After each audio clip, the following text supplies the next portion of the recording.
శోధనలో నిలబడిన వారే ఆ కాసేపు దారిగా శోధన తట్టుకోలేక సైతాన్ని లోబడిపోతే సైతాన్ని పాపమామే నవ్వుతాడు. ఈ నావనే దేవుడు విడిచిపెట్టాడు, దేవుడు దూషిస్తాడు అనుకుంటాడు. కనుక దేవుడు తెలుసు ఎవరు బలంగా ఉంటారు, నాకు నిలబడతారు, వారికి ఎక్కువ శోధన వస్తాయి. నాకు అనేక శోధన కొత్తగా వచ్చాను. మా ఇంట్లో ఎవరు లేరు, ప్రభుత్వం కూడా ఒక్కడే. మాకు యూనియన్ నాయకు 2 జిల్లాలు స్టేట్ బ్యాంక్ ఆ పదవి రిజైన్ చేశాను. అంటే ఎన్నో ఉన్నాయి, మట్టలు ఆరిపోయింది. ఆరిపోయిన తర్వాత చెల్లించారు, మిస్ అయిపోయింది. కాసేపు ఆగి చేయి పట్టుకొని ముందు గదిలో తీసుకొని వచ్చి ఒక్కసారి పరిశోధన చేసుకో. నేనే మాటలు వచ్చాయి కదా, చీర కాలిపోయింది, మిస్ అయిపోయింది, నీ శరీరం ఎక్కడైనా ఖాళీగా చూసుకో, తల్ల పెట్టిన ఖాళీగా చూసుకో అని చెప్పారు. ఎక్కడ శరీరం ముందు వెంట్రుక కానీ, శరీరం కానీ, తలలో వెంట్రుక కానీ ఏది కూడా కాలేదు. చెప్పలేదు. అయిపోతే దేవుడు ఎదురాడు. దేవుడు వరకు నేను నిలబడ్డాను కదా, నిలబడ్డప్పుడు నాకు నిలబడలేదు. లోపల ఆయన ఉన్నాడు కాబట్టి ఎవరున్నారు? పరిశుద్ధాత్మ బాగుపేద అర్పేద కేరియా కొలతలేని ఆత్మ, ఫుల్ ఎలాగ కాపాడదు అంతే. అలా ఆత్మకు ఉన్నప్పుడు అమ్మాయి గుంటూ చేపలు చేశారు. పడుతున్నారు అమావాస్య సరిగ్గా అమావాస్య ఎక్కువ నేను చేసినప్పుడల్లా మామూలుగా ఉండేది. ఇంటికి వెళ్తానమ్మా, నేనేం చెప్పలేదు, వాళ్ళని వెళ్తానంటే అంటారు, మీరు ఉండిపోయి అంటారు. అమ్మాయి నేను ఉండిపోతాను నీతో. ఆయన మధ్యలో వెళ్ళేవాడు. అది ఆయన ఫోన్ చేశారు, మా చెల్లి వాళ్ళు అనే ఫోన్ చేశారు. మళ్ళీ వెంటనే అప్పుడే అలా పడుకున్నాను. మళ్ళీ మన దగ్గర ఉండేది అలానే గంటలు పండేసి మళ్ళీ వచ్చాడు. మళ్ళీ కాసేపు అమ్మాయి దగ్గర నుండి మళ్ళీ వెళ్ళాడు. పక్కనంతగా బాగుంది, చేసినంతగా ఎందుకు ఎందుకురా ఎందుకు అలా కప్పుడు తీసుకుంది, ఎందుకు అలా కప్పుడు తీసుకొస్తుంది చెప్పాలి. ఆత్మ బలమైన ఆత్మలో ఉండటం వల్ల ఆ దురాత్మ ఈ ఆత్మ పడుకోలేదు. అగ్ని పడుతుంది. అగ్ని దగ్గరికి ఏదైనా పురుగు ఏదైనా బొమ్మల పురుగు అనేది రాగలదా? రాలేదు. ఆ కాస్త పడిన బొమ్మల పురుగు ఎండుకు కాదు, ఎందుకంటే అలాగే అది కాదు. కనుక ఎన్నెన్నో దొరికారు, ఎన్నో సంఘాలు తిరిగారు. పాడేరు అక్కడికి అరకు చేతపల్లి ఆ కొండపల్లి తాయిపల్లి ఎన్నో కట్టించుకొని వచ్చారు. అక్కడికి ఈ అమ్మాయి నాకు చెప్పి కొత్త వెళ్దామన్నారు కదా అన్నాం. అమ్మాయి ఇంతకుముందు ఎప్పుడో వచ్చేది, అదే తెలుసుకుంటున్నామంటే వచ్చింది. ఎందుకంటే ఈ దేవాలయం ఎప్పుడు పరిశుద్ధంగా ఉంచుకుంటే దేవుడు నీతో ఉంటాడు. లోకాన్ని లోబడకండి, పాపాన్ని లోబడకండి, సాతాన్ని లోబడకండి. చోట మంటలు ఎప్పుడైతే వచ్చాయో మంటలకు ఆరిపోయారా ఇద్దరు మధ్య కళ్ళేది పడుకొని వచ్చేవా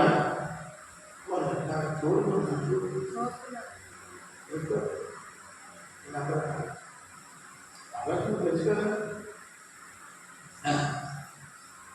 కనుక ఈ ఆలయం ఎంత శుద్ధిగా ఉంచుకుంటే అంత ఫలం నిలబడ్డారు.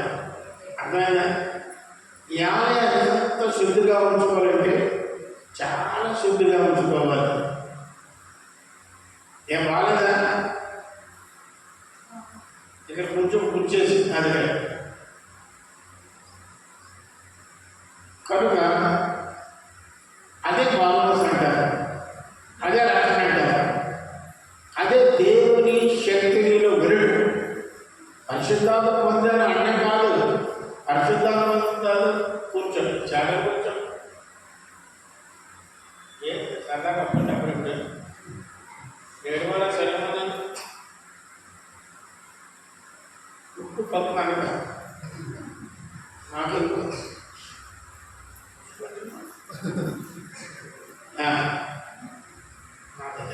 నాకు వదిలిరా నేను చెప్పాను పరిశుద్ధత కావాలి. ఇది అపవిత్రం రాలేదు. తల్లి గర్భంలో వచ్చినప్పుడే మానవుడు అపవిత్రంగా పుట్టాడు. తల్లిదండ్రులు కలిగిన పుట్టాడు. యేసుప్రభువు పుట్టలేదు. ఎలా పుట్టాడు? పరిశుద్ధ ఆత్మ శక్తితో పుట్టాడు. కనుక ఆయన పరిశుద్ధుడు. అందులో పరిశుద్ధుడు ఎవరున్నారు? నేను పరిశుద్ధుడు కనుక మీరు పరిశుద్ధంగా ఉంటారు. అయితే మన పరిశుద్ధి ఎలా వస్తుంది? సరిగ్గా అక్కడే అది నీ తోట మీద ఉంటుంది. అంతే పని అయిపోతుంది.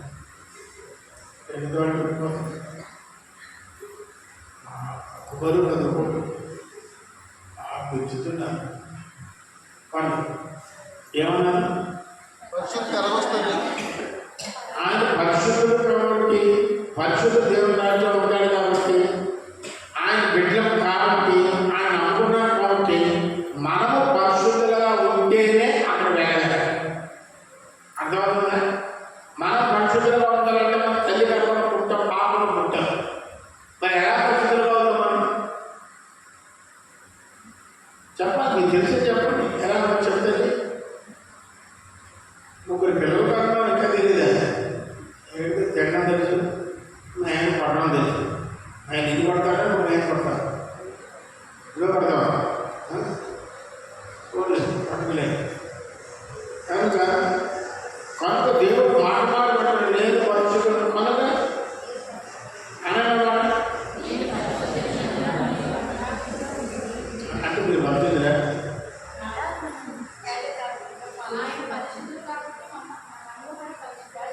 ఉండమన్నా. మరి ఇప్పుడు మీరు ఏమన్నారయ్యా?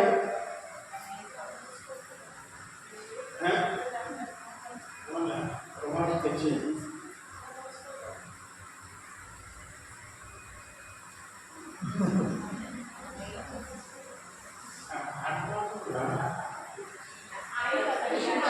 ఆయన పరిశుద్ధులు కాబట్టి ఆయన బిడ్డలమైన మనము కూడా పరిశుద్ధంగా ఉండాలి. అంటే ఎలా ఏం చేయాలి? ఎలా పరిశుద్ధులు కావులు మారగలరా?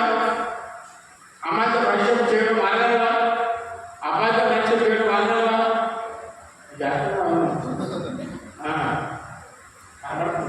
కలిసి చెప్తాను కదా. మీ అమ్మ చెప్పారు పరిశుద్ధులుగా ఉండమని చెప్తారు. మన పరిస్థితి ఎలా వస్తుంది?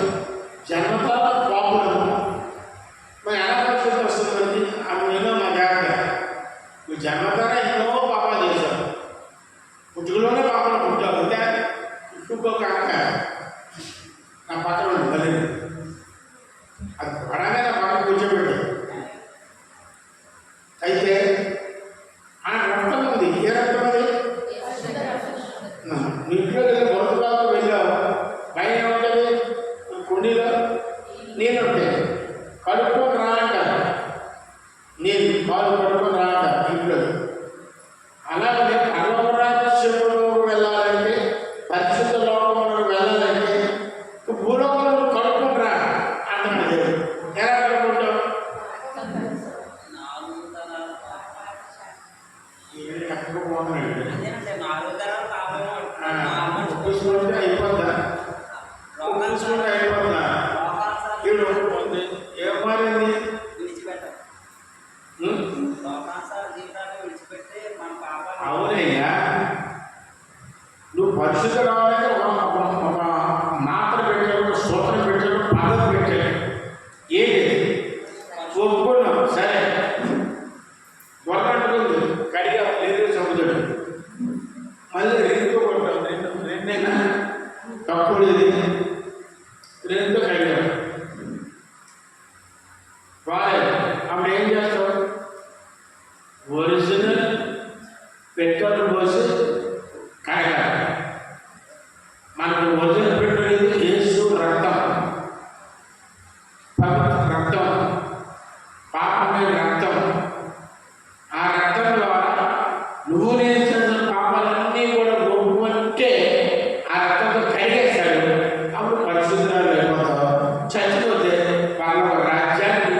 వెళ్తాం. అర్థమవుతుందా? దగ్గర అయిందా? దగ్గర అయిందా? అలాగా ఆవుతుంది. ఇంకా దాని ఆవు ఏంటి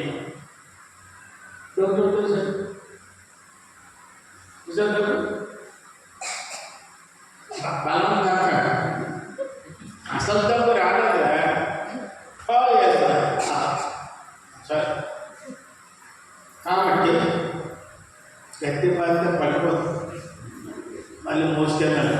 ఆ కూతురు అక్కడితో వచ్చినట్టు రైట్.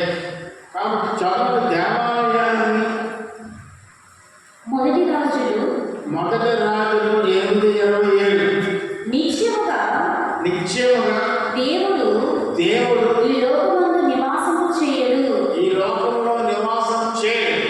ఆకాశ మహాకాశములు సహితము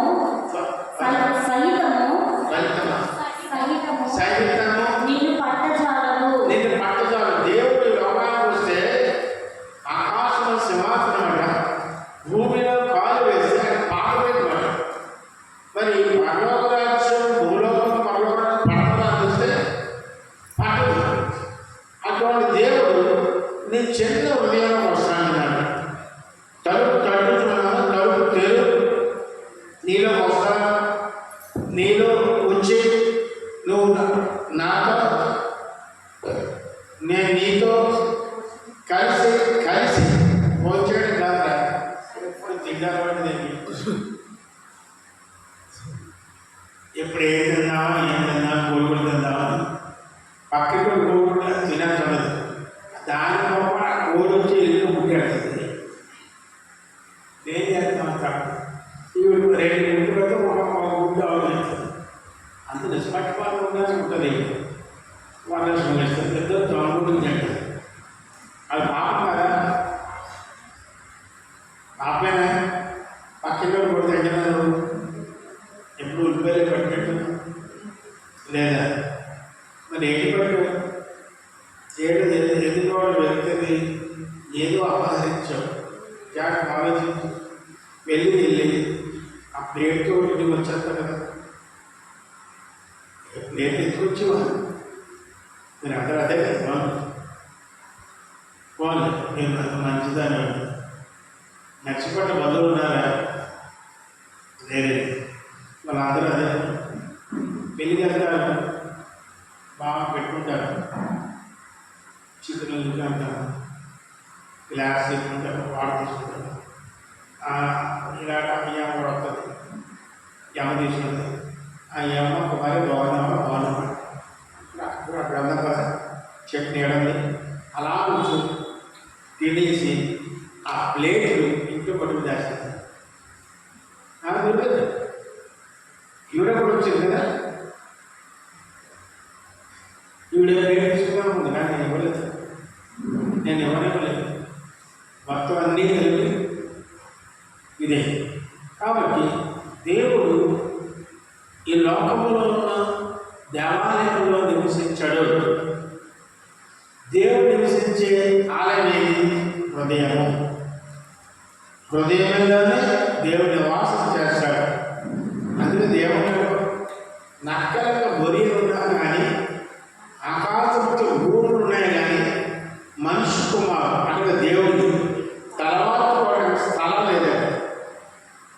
చెప్పండి. ఒక్కలు కాక నక్కలు చెప్పడం ఒక్కలు. నువ్వు చెప్పు. చదువుకోలేదు. చెవులు ఉన్నాయా? వినబడతాయా? ఆ వినబడని చెప్పు. ఉండవు. నీకు ఏది వినబడదు చెప్పు. నువ్వు చెప్పరా?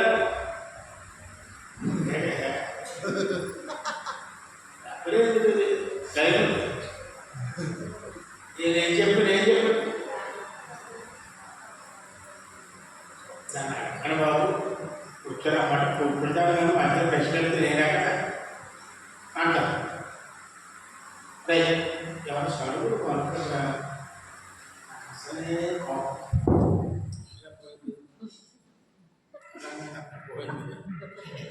ఎందుకు మైకులు పనిచేస్తారు? హలో,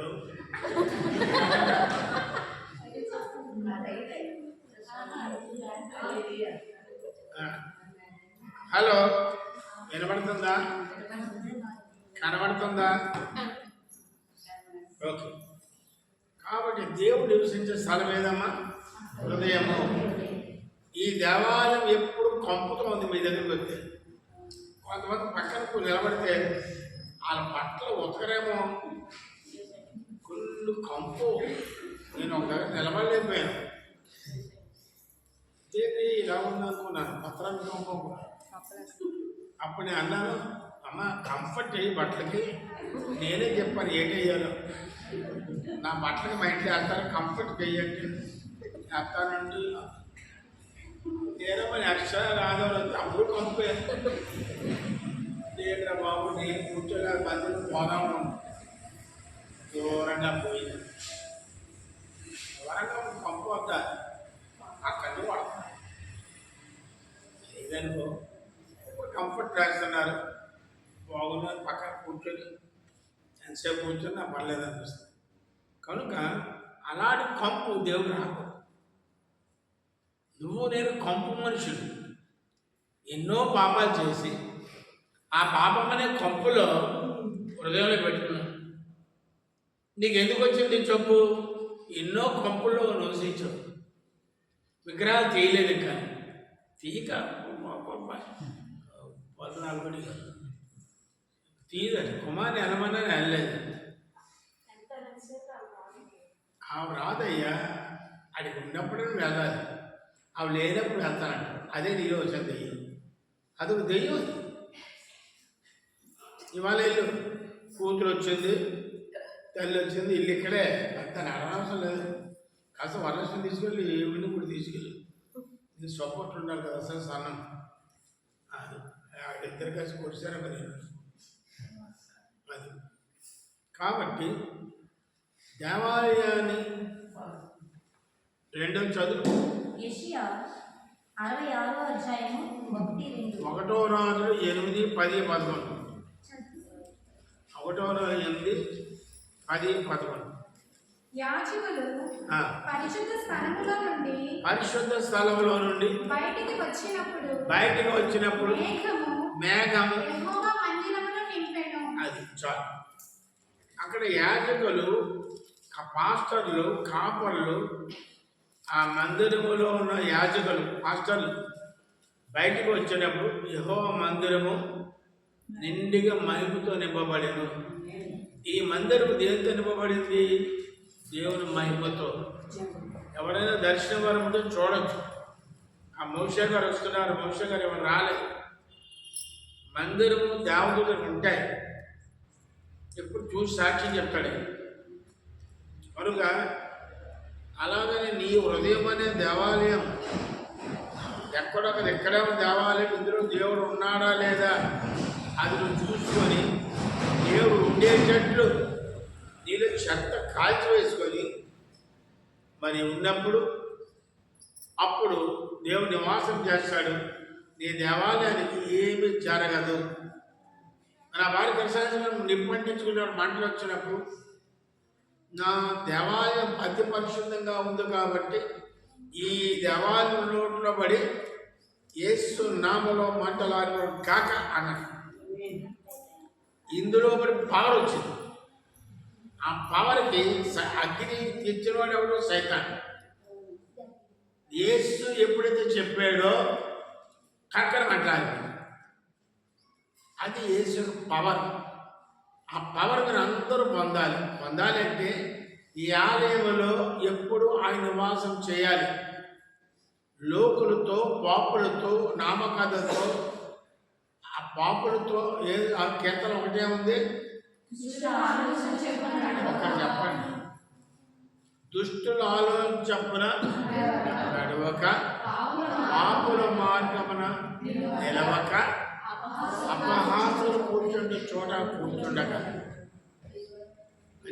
ఆలోచన చొప్పున నడవక, అది కూర్చుండగా, నిలవక. దుష్టులు ఉన్న దగ్గర నువ్వు వెళ్ళకూడదు. అదే మాస్టర్ గారి లోకం అంతా దుష్టే కదంటే నువ్వు దుష్టురాలువే ఒకనొకప్పుడు. ఇప్పుడు ఏమయ్యో పరిశుద్ధురాలు పరిశుద్ధుడు అయ్యో కనుక వాళ్ళకి దూరంగా ఉండడానికి నిశ్చయించుకున్నాం. కనుక దేవుని పిల్లారా, దేవుడు త్వరలో రానున్నాడు. ఎవరి కొరకు వస్తున్నాడు? పరిశుద్ధుల కొరకు, క్రైస్తవుల కొరకు కాదు, పాస్టర్ల కొరకు కాదు. ఎవరైతే పరిశుద్ధంగా ఎవరైతే ఉంటారో, ఇప్పుడు క్రైస్తవులు ఉన్నారు, ఆ పక్కన ఏది కావాలో అదే కావాలి. ఎందుకది? పక్కన ఇంటికి ఎవరన్నా మగవాడు వచ్చాడు అనుకోండి, దీనికి అనుమానం, దీని క్యారెక్టర్ వేరే వరస్ట్. అబ్బాయి ఎవడో వచ్చాడు అలా కూర్చొని ఆ పక్క ఇంకోటి చెవులు చెప్తుంది. అదేమీ లేదని అడిగిన వాళ్ళకి అడగడానికి చెప్తుంది. ఇద్దరికే చెప్తుంది. ఎవరికి అంటే ఏంటి? అందరూ చెప్పంటేనే నువ్వు అడగవు. చెవి అని చెప్తుంది. నువ్వు తొక్కు దాని కాదు, మీ కాలనీ అంతా నీకు పట్టించాను. అది ఎవరి పని? అది క్రైస్తవ చేసిన పనులు వద్దు. క్రీస్తు నమ్మిన వాళ్ళలో ప్రేమ ఒకటే ఉండాలి. ఏముండాలి? ఇవ్వండి. అది తిట్టింది. నేనేం చేయాలి? ప్రేమించాలా? దగ్గరికి లవ్ అనాలా? అదే ప్రేమ. ఏమనాలి? వరలక్ష్మి నాకు ఏదో అప్పానం తగ్గట్టు. అప్పుడు ఏమనాలి? ఏం చేయాలి? అమ్మాయిని క్షమించాలి, ప్రేమించాలి. నిన్ను ప్రేమించాలి, నిన్ను ప్రేమించాలి. ప్రేమించడం వల్ల నీలో జరిగే క్రియ ఇవి రాయిసిన మీద. అయినా నేనేం చేయాలి? ప్రేమించాలి. ప్రేమించకపోతే నీ హృదయంలో దేవుడు లేడు. అంతే, వెరీ సింపుల్. ప్రేమ లేనివాడైతే ఆయన వాడు కాదు. నిజంగా నీ పక్కన వాడిని ప్రేమిస్తున్నావా? ప్రేమిస్తే నువ్వు సువార్త చెప్పాలి. పక్కలకు ప్రభు గురించి చెప్పాలి. రండి మన దగ్గరికి ఇన్ని అద్భుతాలు జరుగుతాయి అని చెప్పి తీసుకురావాలి. కనుక దేవుని వెళ్ళాలా? దేవుడు రాక చాలా దగ్గరగా ఉంది. ఇప్పుడు ఎక్కడ చూసినా ఎక్కువైపోతున్న పాపాలు. ఎక్కడంటే అయ్యే కదా. ఏమా ఏ ఊరు? అనకాపల్లి. నువ్వు కాదు రావడం. ఎవరు? నువ్వు కాదు. అనకాపల్లి దగ్గర ఏదో ఊరు రాజీవ్ నగర్. రాజీవ్ నగర్ జడ్జిగోళ. కాబట్టి దేవుడు త్వరగా వస్తున్నాడు. కాబట్టి ప్రతి క్షణం నీ ఆలయాన్ని అతి పరిశుద్ధంగా ఉంచుతాడు. కుమారి డబ్బులు 1000 రూపాయలు పడిపోయాయి. నాకు ఆవిడదే రాలిపోయింది. నేను చూశాను. నేను ప్రభువు నమ్ముకున్నాను, ఆవిడ ప్రభువు నమ్ముకుంది. అప్పుడు నేను ఏం చేయాలి? అప్పుడు నువ్వైతే ఎత్తావా? మర్చేస్తావా? చర్చిలో మాత్రం భక్తురాలు, బయట భక్తురాలు లాగే పడతెట్టేస్తారు. అది దేవుని లక్షణం కాదు. ప్రతి దానిలో పరిశుద్ధి కావాలి. తర్వాత చదువు కాదు. ఇది మత్తయి 21:2 జంపింగ్. మత్తయి 21:12.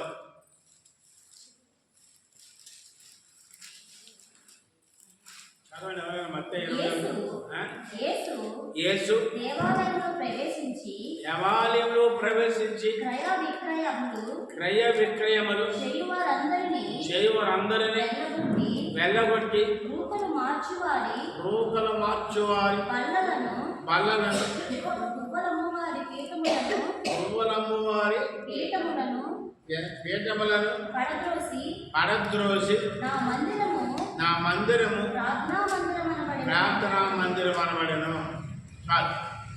ఇక్కడ అప్పుడు దేవాలయంలో పావులు అమ్మేవారు, పువ్వులు అమ్మేవారు,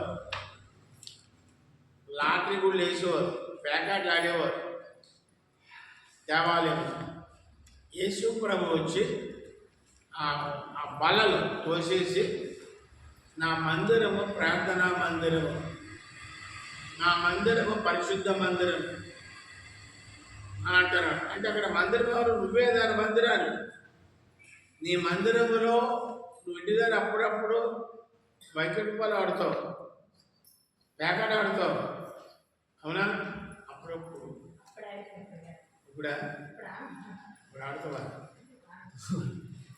ఇప్పుడు ఆడదట కరెంట్ వచ్చిందా? జాగ్రత్త వినండి. ఇక్కడ పేకాట ఆడేవారు ఎంతమంది చెప్పండి? సరదా, డబ్బులు కాదు. ఆడవాళ్ళు ఉన్నారు పేకాట ఆడేవారు. కాలక్షేపం మూడు ఇద్దరు ఆడుకుంటారు, తల్లి కూతురు ఆడుకుంటారు. ఏరా నాకు అది ఆటం రాదండి. ఆటరాదు ఆటం రాదు. కాకపోతే మరీ మంచిది. అయితే అలాంటి ఆడు చాలా మందిరాల్లో మరి చాలా చోట్ల చూసారో లేదో కానీ వ్యాపారం చేస్తారు. ఫుడ్ తీసుకొస్తారు, కేకులు, బిస్కెట్లు. నువ్వు గారి తీసుకొస్తే నేను బూరె తీసుకొస్తాను, పెట్టి అమ్ముతాను. అవునా లేదా? అమ్ముతారు. అది అమ్మొచ్చా? అమ్మకూడదా? ప్రభు ఏమన్నారు ఇక్కడ? నా మందిరము వ్యాపార మందిరము కాదు, నా మందిరము ప్రార్థనా మందిరము అని ఏం చేశాడు? ఆ బల్లల్ని తోసేసాడు, కోడాతో కొట్టేశాడు. పరిశుద్ధి ఇది మందిరము. ఆస్తివారం ఉండడానికి కూడా ఇల్లు కట్టుకోలేదు ఈ ఏరియా మొత్తం. బయట వాళ్ళకి వచ్చే బాత్రూమ్ కూడా కట్టదు. ఒకసారి వెనకాల బిల్డింగ్ వెనకాల బాత్రూమ్ పోయి తీసుకున్నాను. దేవుడు గట్టిగా వార్నింగ్ ఇచ్చాడు, కుమారుడా ఇది నా పరిశుద్ధ మందిరం, ఇందులో ఉండడానికి వీల్లేదు. వెంటనే గోయి పూజించాను. అయితే వెనకాల పాపం అర్జెంటుగా లేడీస్ వస్తారు, ఇబ్బంది పడతారని అప్పుడు అక్కడ కట్టాను ఏడు బాత్రూమ్. ఎవరైనా అక్కడ పోవచ్చున్నది కానీ ఇక్కడ పాటు చేయడానికి వీల్లేదు. రాత్రులు చూస్తే దేవుడు తిరుగుతుంటే మీరు ఎప్పుడు గమనించలేదు. రాత్రి ఉండండి, మేడ ఎక్కడ చూడండి, కొండ మీదకి దేవతలు ఎక్కుతుంటాయి, కొండ మీద దేవతలు దిగుతుంటాయి. ఇది ప్రత్యేక ప్రదేశం, ఎక్కడ దొరకదు. కనుక దేవుడు అంటే సరే. హలో,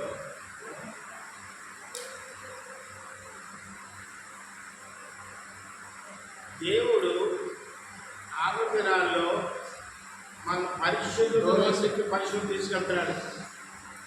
సాతానుడు పరిశుద్ధులోని అపవిత్రులు తీసుకొస్తున్నాడు. ఇద్దరికి పోరాడు, సాతానికి దేవుడికి పోరాడు.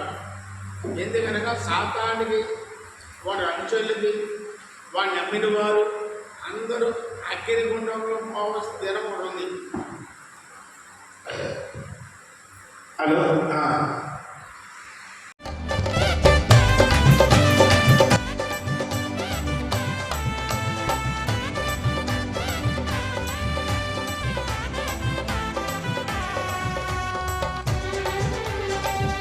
దేవాని గొప్ప కార్యములను మరింతలచి స్తుతించెదం, నీ ఆశ్చర్య క్రియలను పాడి కీర్తించెదం.